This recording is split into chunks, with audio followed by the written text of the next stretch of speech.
Let me tell you a little bit about the agenda. Our keynote speaker is Stephen Brill, who, as you all know, has established journalism online and has about over 1,000 newspapers that are going to use his software Press Plus to charge micropayments to readers for content. But the first day, we actually start off with Dan Kruger, who's the CEO of iPhase3, who also has software along those lines. But he is much more concerned about security. He says if you put up a paywall, make sure the wall is strong. Then later that first morning, we have a panel discussion of what kind of revenue you can get, what kind of CPMs you can charge for targeted advertising, which would be paired with your content that's been chosen or paid for or metered or whatever.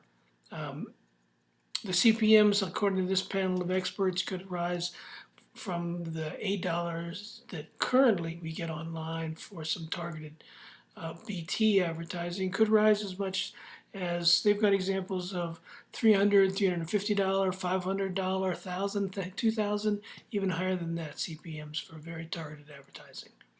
So we will follow that in the afternoon by a very important announcement from Bill Densmore of the University of Missouri School of Journalism.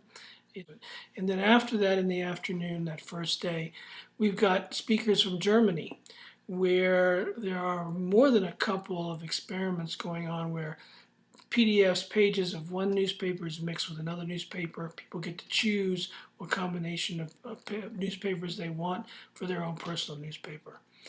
So we'll end the day with a wonderful cocktail hour, and then people are free to socialize as they will. Day two, we jump right back into our discussions about paywalls, and in particular, the evolution of personalization online, the different forms it's taken from the beginning, the newest products, and then in the afternoon, we go into what is really behind personalization, which is artificial intelligence, taxonomy. We'll have discussions from some of the people who really invented the whole process of picking of how computers can choose stories for people. In the late afternoon of day two, I think we get into something that's really interesting and rich, and that is our discussions about how content itself, how news itself has changed.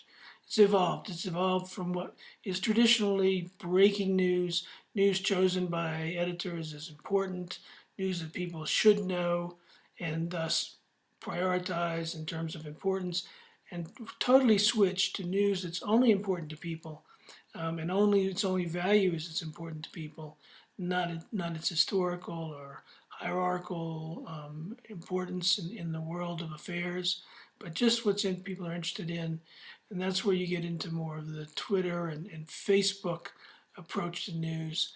It's going to be a wonderful discussion run by John Solomon of the AP and the Washington Post and the Washington Times.